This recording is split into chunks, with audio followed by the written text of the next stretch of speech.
Hello and welcome to the Genetics Podcast. I'm your host, Patrick Short. My background is in population genomics and studying the genetic causes of rare disease. I did my PhD at the Sanger Institute in the University of Cambridge and have been in biotech since 2018 when I started Sonogenetics. Sonogenetics helps academic and industry researchers to run large-scale genetic testing programs that speed up their clinical trials, generate data sets for the next big breakthrough, and give participants the best possible experience taking part in research. Each episode of the Genetics Podcast, we bring you insights from the leading minds in genetics and precision medicine, including household names and Nobel Prize winners, as well as early career scientists and biotechs working on the next big breakthrough. Whether you are a scientist, entrepreneur, executive, patient advocate, or simply someone curious about how genetics shapes our world, you're in the right place. Thank you for listening, and let's get started. All right, welcome to the Genetics Podcast, everyone. I'm excited to be here today with Jocelynn Pearl, who's the Director of Cancer Cell Therapy at the TAM Center, which we're going to talk a little bit about today. What caught my eye about Jocelynn and why we decided to do this podcast together is her background and experience has included a lot of really varied things in a relatively short period of time. So also podcast host, experience in biotech, experience in genomics and systems biology. And, that's just the beginning. Just a couple of highlights here. Jocelynn spent her graduate years co-mentored by Dr. Nathan Price and Dr. Leroy Hood, who's, they're famous for their work in understanding multiomics and how it relates to lifetime risk of neurological disease, cardiovascular disease, and other major conditions that are multi-system, multi-organ diseases. So we're going to do a little bit of a tour today through a couple different areas of genomics and precision medicine. But Jocelynn, thank you so much for joining us, and great to have you here.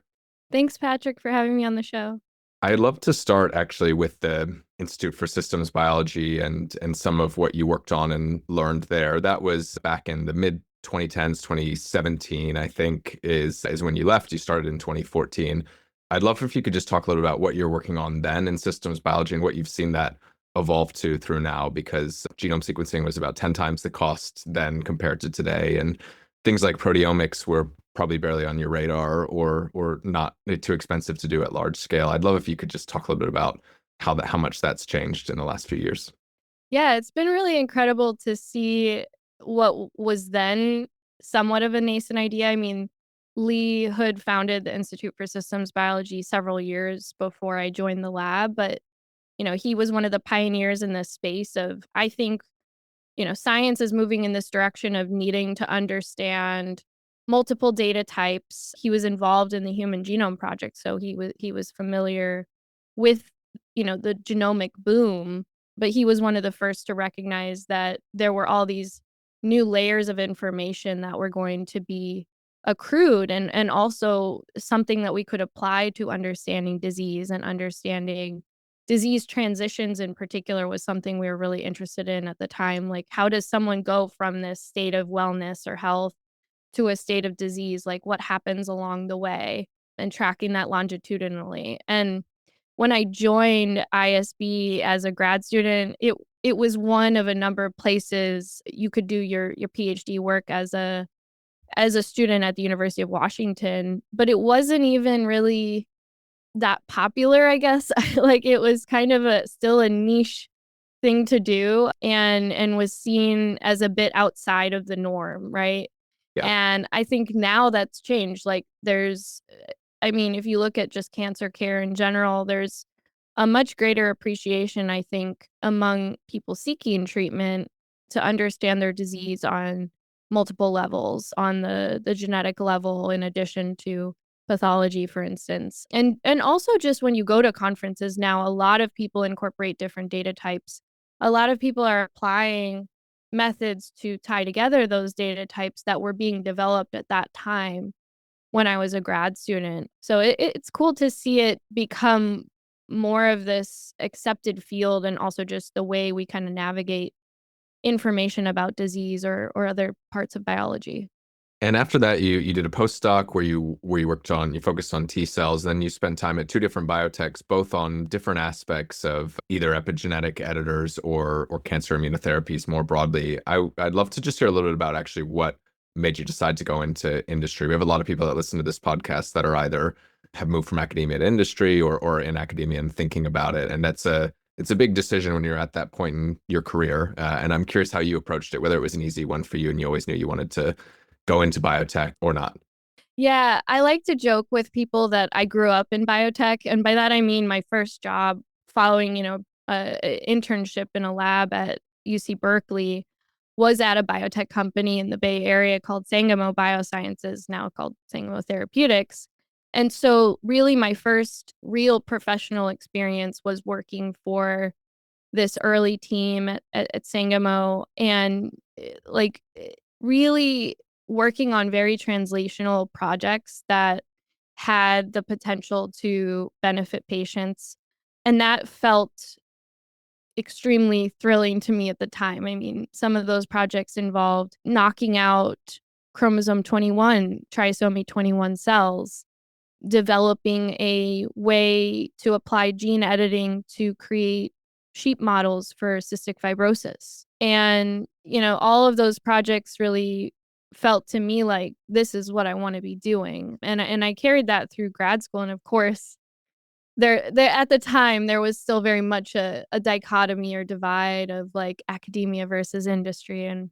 And I don't know, we create these false narratives in a way of like them being very different, right? But I always knew I wanted to go back into something that was applied, like applied science. And I also was very much drawn to the simplicity in a way of engineering cells and adding gene edits or epigenome edits and the beauty of like putting in these things to cells and seeing the result very effectively.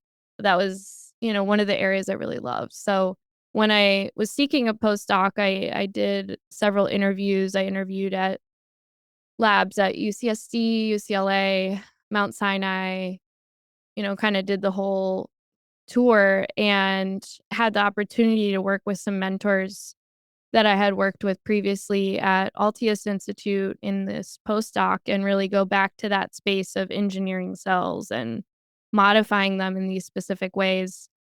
In that case, it was to enhance T cell therapies so that these CAR T products, which we knew at the time were very effective in treating certain types of blood cancers, but we knew they were getting exhausted in solid tumor cancers like like breast cancer, lung cancer. Right. So, our approach was, can we enhance or repress certain genes in the T cells so that they're more effective at treating, these solid tumor cancers? And we published or we shared a preprint of some mouse data showing that multiplex repression of those T cells for some of these checkpoint ligands actually allowed a better tumor response in mice.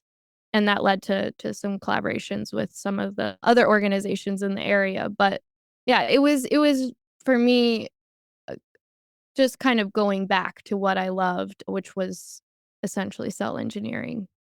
Yeah, it's interesting that you had the prior experience at Sangamo, that going into your PhD, you knew that there was a whole other world of interesting translational research. I had something very similar, a shorter period of time, but I did an internship at Invitae, which is a genetic testing company, and then I went and did my PhD. But I had a very similar experience, honestly, of the kind of research and the depth of work that was going on while I was there was not different from the depth of work that was happening in the academic environments I was in. So that was an interesting proof point for me already that really good research happens both in industry and academia. I think it's, to your point, I think it's changed a lot these days. I think, even 10 years ago or even 5 years ago, it felt a little bit more like if you wanted to do serious science, you had to stay in academia. That was the narrative that you got in academia. I don't think you get that narrative very much anymore. While you were working in biotech, I think you also gained a pretty significant following online, in part because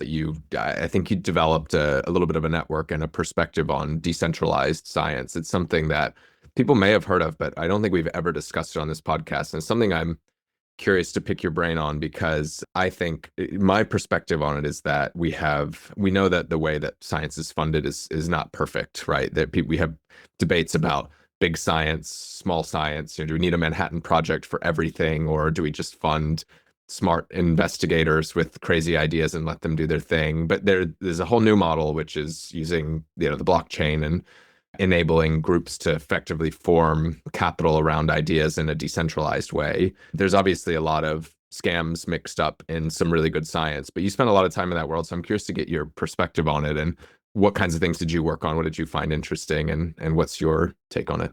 Yeah, I mean, there was this period during the pandemic where I think a lot of us were spending time online, and I was always, uh, I guess, immune to the crypto world. I was familiar with the concepts and familiar with Bitcoin, but it was actually when this artist had this massive sale of an art piece.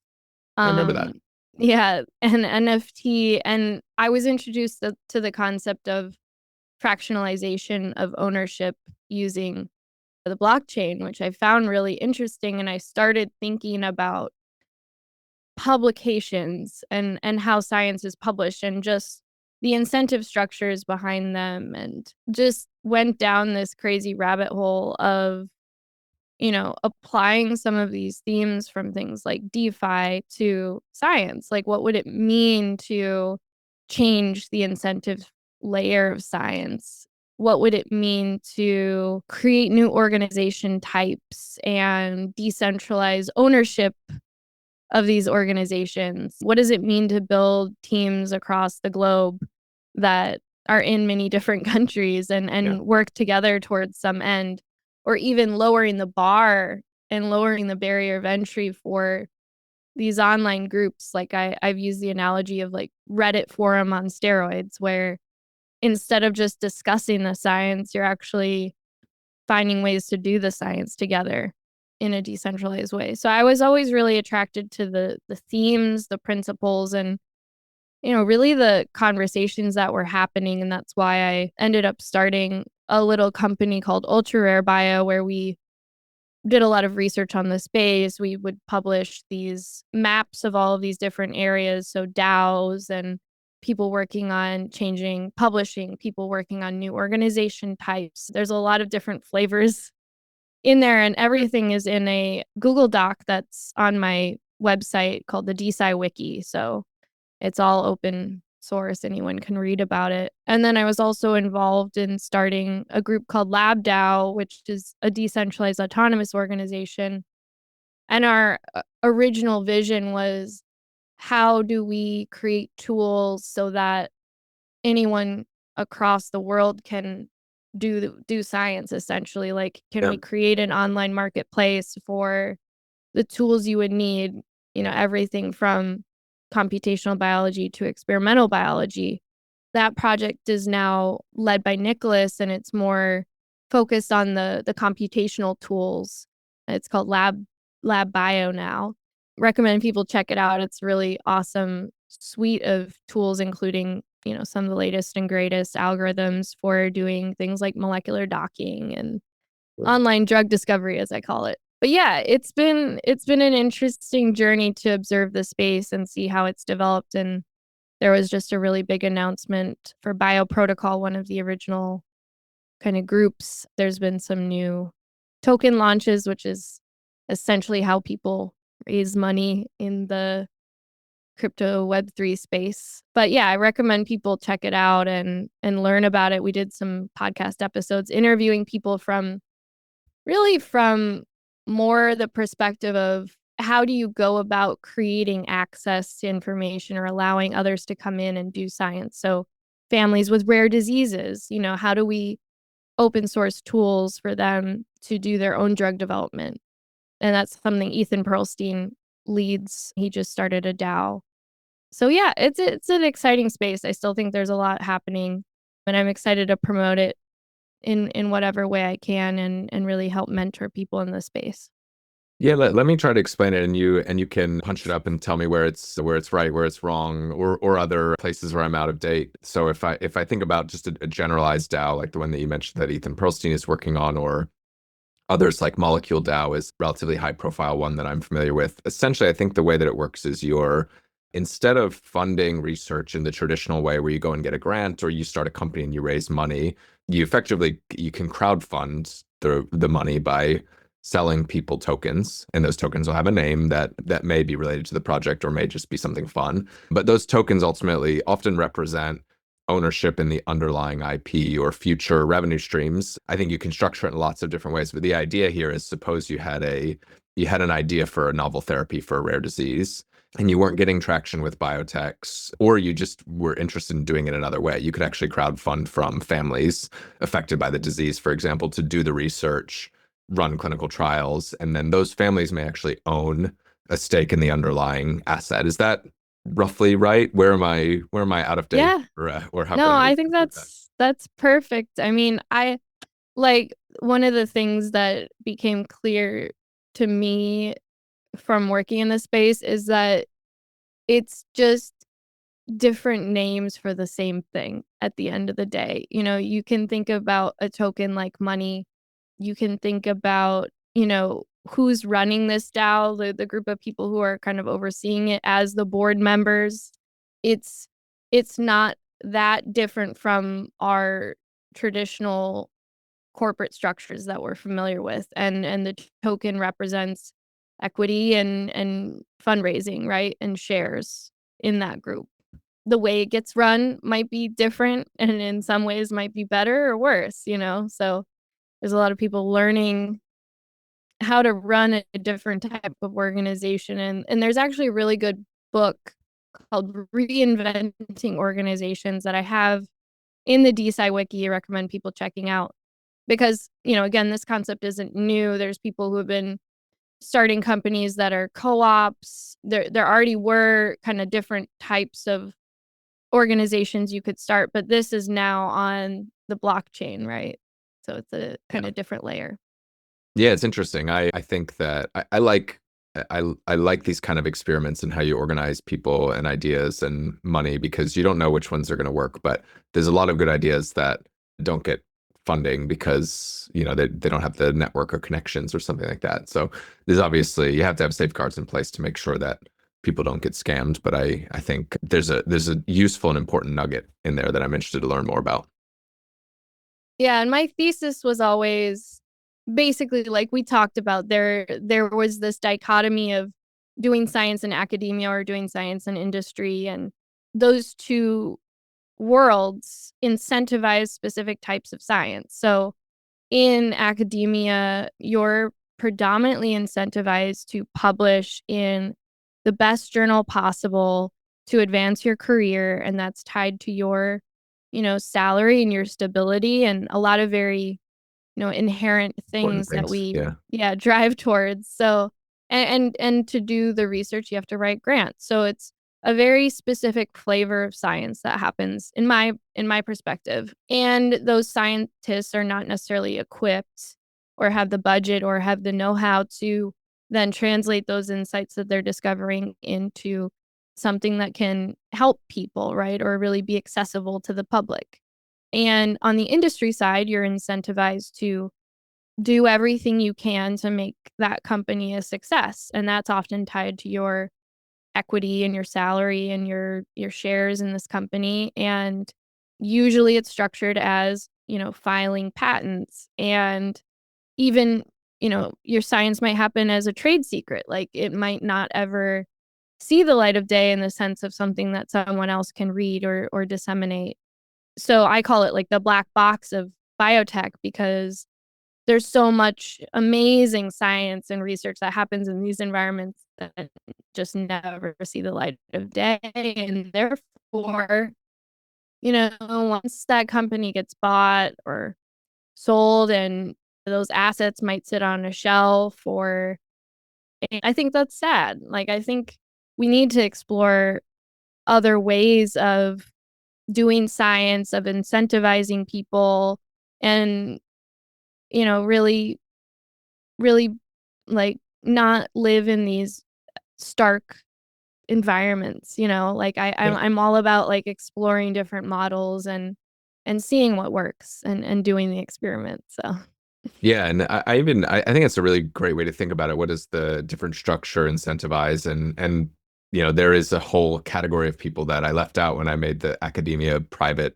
dichotomy, which is like citizen science, right? There are, especially in the rare disease world, there are many families that become world experts over the course of years while they're trying to figure out the best thing to do for their child or themselves, right? And so that community is definitely underserved by the traditional academic funding routes and the private funding routes. I was also interested to see during COVID some of the other other tests of new funding mechanisms like fast grants that a group of people in Silicon Valley did. And at one point, I was on an email with a fund that was created by Vitalik Buterin, the Ethereum co-founder, that was doing something similar, where they were funding health research. And basically, we want to do it fast. We're going to ask for an idea on a piece of paper and a call, and if it's a good idea, you're gonna go and run with it, and not take weeks and months to make decisions. And I think it's interesting to just see that experimentation. There have been a lot of good outcomes, I think, out of those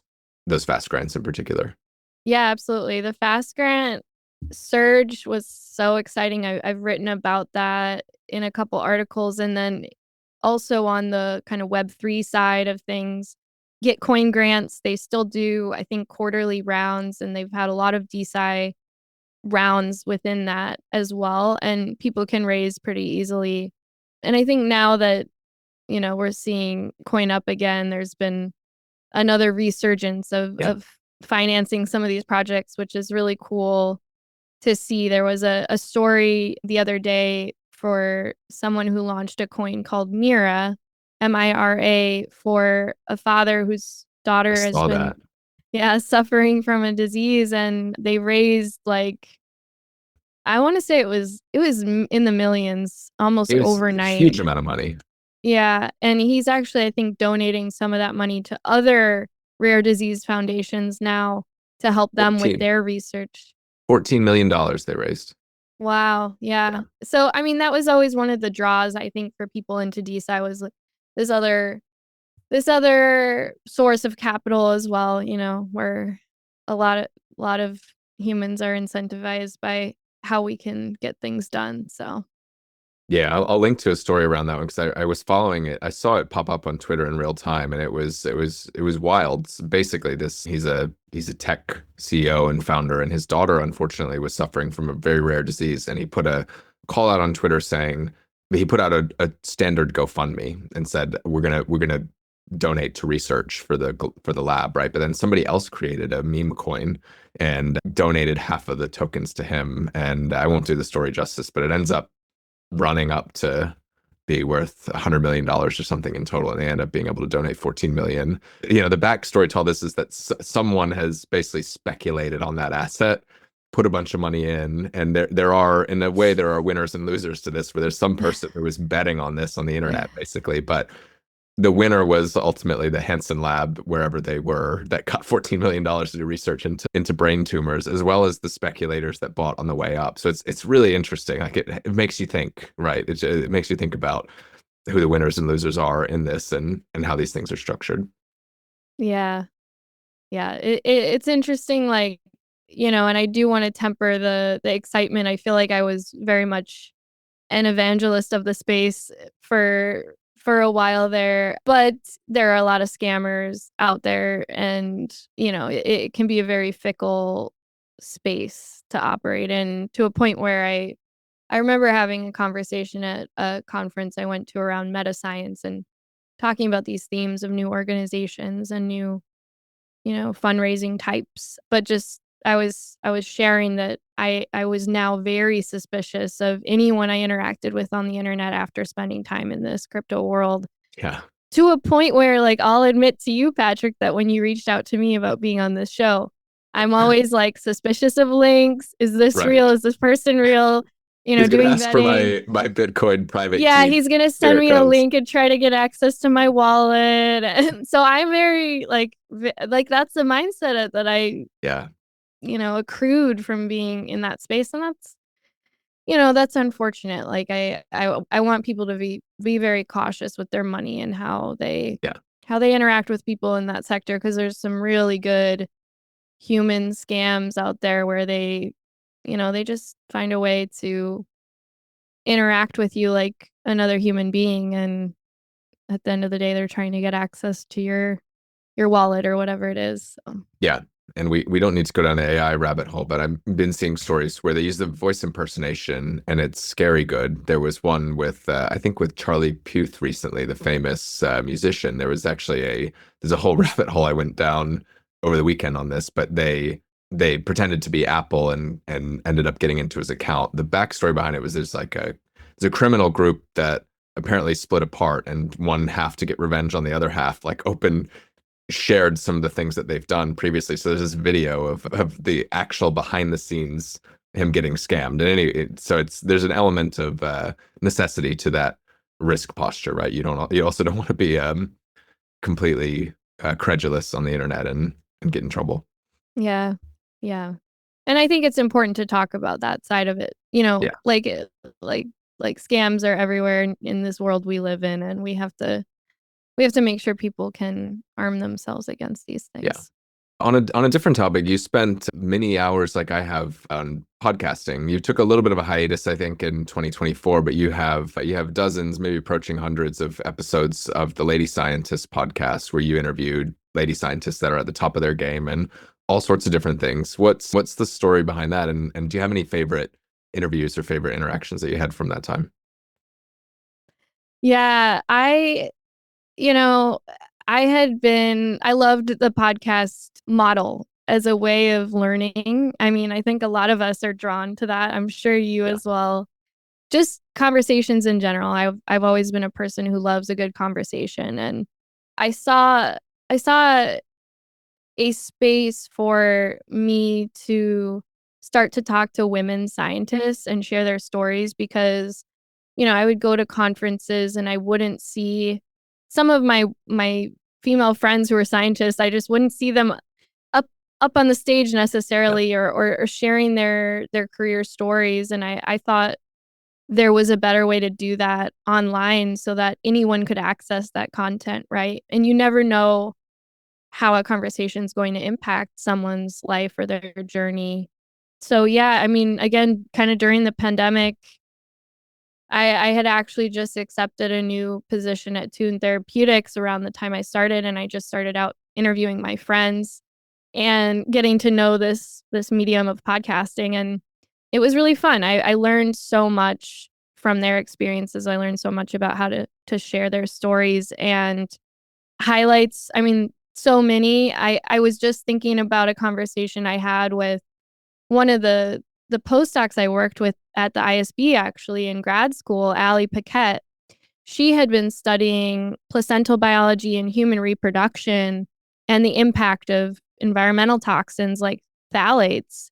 And there was just this, Twitter conversation about this project called Plastic List. And this is why I was thinking about it again. But that conversation was so illuminating for me. It was one of the first interviews I did. And even though I had worked with this person, I'm actually a collaborator with her. I've published with her on, these multi-omic studies. I just like hearing her perspective of how she takes her science and how that impacts her in her regular life, how it impacts her decisions as a consumer of food or hair products or whatever it is. Like that was one of the first times I really started thinking about plastic contamination in our food supply and in our products, and very insightful. And you know another conversation was with a researcher who studies how decisions are made in the brain. So Kanika Rajan, she's at Harvard now, and it was just so illuminating. Like it was so mind opening. I remember feeling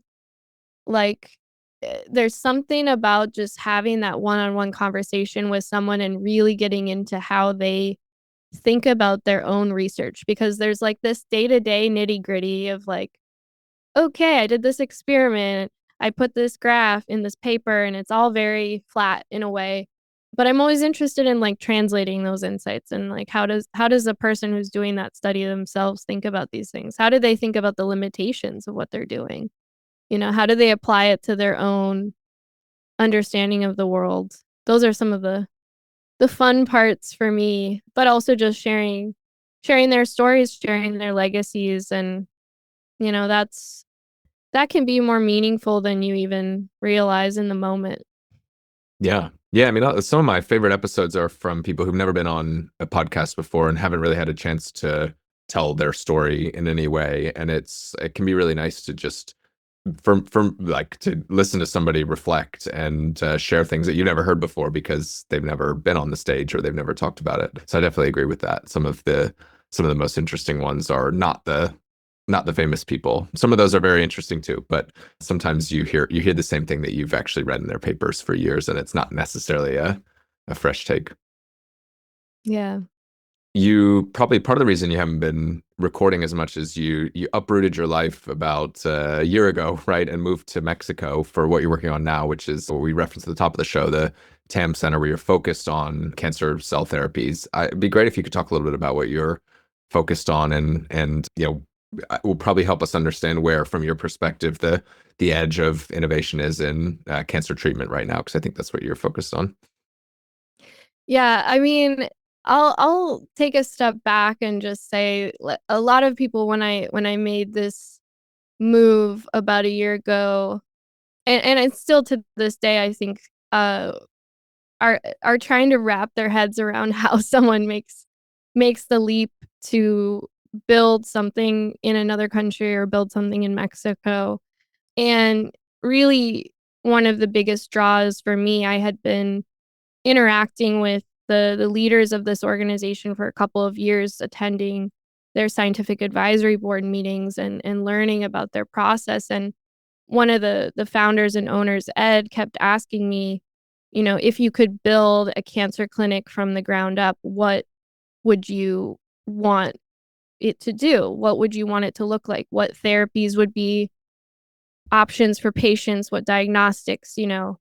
And it always felt so, again, mind expanding. Like, I just like this idea of like what could you do without the constraints of building in the traditional US biotech sphere, right? Like, most of Yeah. my work at that point had been along this very traditional path that involves building out drug development programs in companies where you're essentially having to argue or champion specific ideas, and very few of those make it to the clinic, and then very few of those get approved by the FDA, right? Like, I think of it as like the Olympics of drug development in a way. And it felt so crazy to just think about doing things in a different world and doing things in a different regulatory environment and having the freedom to build out what I wanted to build out. So that was like the draw. It felt really extreme, and I'm now, very grateful that I had the network and group of people advising me at that point in time, including my dad, about, taking this type of risk and moving my family to another country and working in such a different space. But now having that reference point of like, here's what I was doing in the US. Here's what I was capable of in this specific type of environment. And here's what I'm capable of now. And I've grown so much. Like, I feel like I have new limbs, Right. from What the what is mis- it? What are the big things that feel different? Because I guess the from a regulatory perspective, you're able to do a lot more, I guess, than you can do in the U.S. What are the kinds of things that feels different for you for where you're operating today versus in the much more constrained FDA approved environment in the U.S. biotech? Yeah, and I want to temper it too and just say there is a very specific regulatory structure in Mexico with, and it's called COFEPRIS. And I like to tell people it's regulated, but it's regulated differently. So, all of our protocols need to be translated into Spanish. Mexico requires signatures on everything. Again, these are kind of boring parts of it, but there are, things we need to comply with here that might be different, might be harder than the US. But from the perspective of drug development or building out these programs, it's a much more direct relationship in my view. The ability to get feedback from COFEPRIS seems more direct than what I was familiar with the FDA. Our legal representatives of our organization can visit with these leaders and get their feedback regularly. And I think we have an opportunity to advance new products much quicker than the US regulatory path. So there's an opportunity for licensing of certain approaches, for instance, stem cell products here. The government is well familiar with a lot of the clinics that bring in medical tourists seeking things like stem cell treatments. And these clinics can operate using licenses that are a little bit easier, still require auditing and specific documentation, but it's not like the traditional phase 1, 2, 3, path that a lot of companies in the US have to go through. So, Yeah. yeah. The common criticism that I know you're familiar with stem cell treatments in basically parts of the world that aren't the US that don't have as rigorous of oversight is not clear whether they work or they're safe, right? How what I think is you can't operate under different principles, right? You might decide that the core principle for you is autonomy, individual autonomy, and someone can accept and make an informed decision that this particular therapy hasn't been approved in the same way that it has in the FDA. But I'm curious how you think about it, because it's very easy to take one position or the other, right? Everyone should be able to make complete independent and free medical choices with no oversight, or to take the opposite position, which is, look, it's possible to get scammed, for example, if you don't have that oversight. So I'm wondering how you think about it, because the truth is in many cases in the middle on these kinds of things. Yeah, it's interesting. Like, it's almost the same plight that we were talking about with DSTI, where, there are scammers, there are people who take advantage of these systems, of course, and people should be cautious about, where they seek care. For me, I had been working on stem cell derived therapies for several years, and I knew about their potential both as differentiated products from naive cells, but also just as naive cells. But it really was the data that I was seeing from some of these treatments, especially for things like intradiscal repair. So people who have experienced disc degeneration of the spine are often suffer pretty severe back pain and mobility issues, disability. And you can actually do intradiscal injection of stem cells with a biocarrier and see pretty dramatic improvements in pain and disability.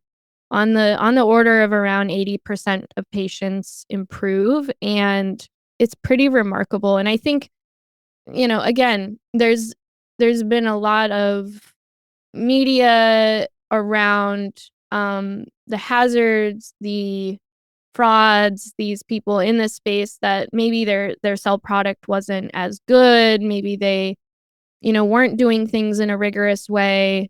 And also just in the broad scheme of, the development of these therapies, some of these protocols have now been worked out to a much greater degree than I think people appreciate. Like, there's actually been randomized controlled trials for these types of therapies in Australia, for instance, and other places. So at this point, I think the evidence is pretty good for some of these stem cell therapies to actually be beneficial for certain indications like disc Yeah. degeneration, chronic back pain, even lung repair, the lung data. There were several studies that happened during COVID for long COVID patients and also for pulmonary fibrosis. So, people who have fought in wars or firefighters who have pretty severe pulmonary fibrosis, we see pretty decent benefit from some of these stem cell therapies. So yeah, again, I want to caveat, like, there are places that I imagine take advantage. For me, obviously, I have to be very careful about, working with people who have the same values as me and same integrity, and I've been able to learn from this system here and how we go about setting up something that's hopefully as rigorous as any lab you would visit in the US. Yeah. What's your thinking within the realm of cancer therapeutics? Are there areas that you feel like are really difficult to get to patients and have benefit in the US that you'd have a better shot in the environment you're operating in. I'm curious to learn about those. Yeah, one of the big things we've been talking about here is how do we get the cost down? Because, the field of cancer immunotherapy and CAR T therapy in particular has really been suffering to some extent by the insane cost per Yeah. dose for these approved, CAR T products, which I think last I checked, there were at least 6, and they all hover around this $500,000 per dose price point, which is crazy. And, as someone who originally was working on the early drug discovery, I'm the scientist who's like, which protein are we going to target and how are we going to modify these cells? I never thought about the cost. And now that I work in a hospital setting, in a clinical setting, and in a setting where patients are traveling here and paying out of pocket for treatments, you have to think about it. Like we really want to get these cell products down to, $10,000-$20,000 a dose, way cheaper. And it's hard because and I like to tell people this, this is the third wave of drug development. The first wave was like small molecules, second wave biologics, third wave cell therapies, and they're the most complex and the most expensive because you're not just using like a few ingredients. We're talking very complicated protocols for the first program we're developing here. You know, we're using several different cytokines to stimulate these immune cells. We're using several different media types. The cryopreservation media alone costs around $500 a bottle for 100 milliliters of cryopreservation media. And that's the most common cryopreservation media in the US that all these companies are using. So imagine the vats of the stuff that they have to pay for. It gets into like the ethics of like these vendors and the people making Yeah. all the ingredients that go into it. It gets very, very pricey. So we've kind of been trying to go back to basics, and I actually, you know, track the price of each ingredient, each component, and think about ways to get that price down, because ultimately that's going to make these therapies accessible to people beyond the US as well. Like a lot of countries don't even have CAR T therapies as an option for patients. I mean, Mexico as an example, very few people I think in Mexico have received a CAR T product. Um so we really could be one of the first, institutions to develop these things in an accessible way. And there's other people working in this space, of course. Yeah. Yeah, it's Um, really interesting. It reminds me a little bit about, I read a story recently about a press release about a company called Gemma Bio, which spun out of University of Pennsylvania. And they've, I think, raised $100 million, including quite a bit from Brazil to look at developing gene therapies much more cost effectively, because the manufacturing process is incredibly expensive. And the approach was fairly similar. We have a country in Brazil with 200 million people, a major health system, and very little access to current generation of gene therapies because they're so expensive. And it was, it got me thinking about ways to both better serve the people of that country, but also use some of the available manufacturing capabilities that might be an order of magnitude cheaper than what you can get in the US, because you located in a country that has a lower cost of living, for example. So I think it's it's very thought provoking. It's interesting to think about where this might go with some of these third generation therapies that you talk about.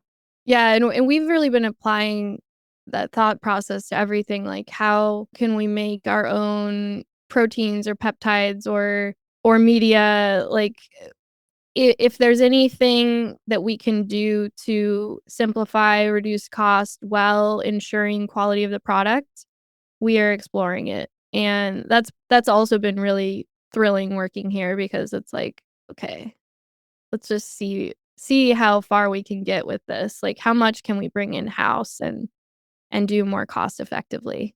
So, Yeah. yeah. Amazing. Well, I this has run longer than most of our interviews because we had so much to talk about, but I really appreciate you taking the time to do this. If people want to keep track of you or your work, what's the best way for them to stay in touch? Yeah, I'm on Twitter and LinkedIn, primarily at Jocelynn Pearl. Feel free to reach out to me, about what we're doing. And yeah, I'm always online, so happy to hear from people. That's right. Our whole generation. Well, thank you. I really appreciate you taking the time. And thanks, as always, everybody, for tuning in. And we hope you enjoyed the show, and we'll see you next time. Thanks so much, Patrick. That wraps up this week's episode of the Genetics Podcast. I'd like to give a huge thank you to our guests for sharing their valuable insights and experience. And thank you as well to our listeners, as always, for tuning in. If you enjoyed today's talk, the number one thing I would really appreciate from you is if you could share it with a friend or colleague who you think would enjoy it as well. We would also really appreciate if you could subscribe to our show and give us a quick rate and review on Apple Podcasts, Spotify, or your favorite podcast platform. Both of these things help us become more visible when people search for genetics and precision medicine podcasts. And we're always eager to hear from you. Please reach out to us with any questions or feedback on social media. You can find Cynogenetics on Twitter, LinkedIn, or visit cynogenetics.com. Finally, a big thank you to the team behind the scenes who make all this possible, in particular Amy Cousins and Sonia Shah, who produced the show, and James Pierce from Selective Frequencies, who handles the audio engineering. I'm Patrick Short, your host, and it's been a pleasure. Thank you, and we'll see you next time on the Genetics Podcast.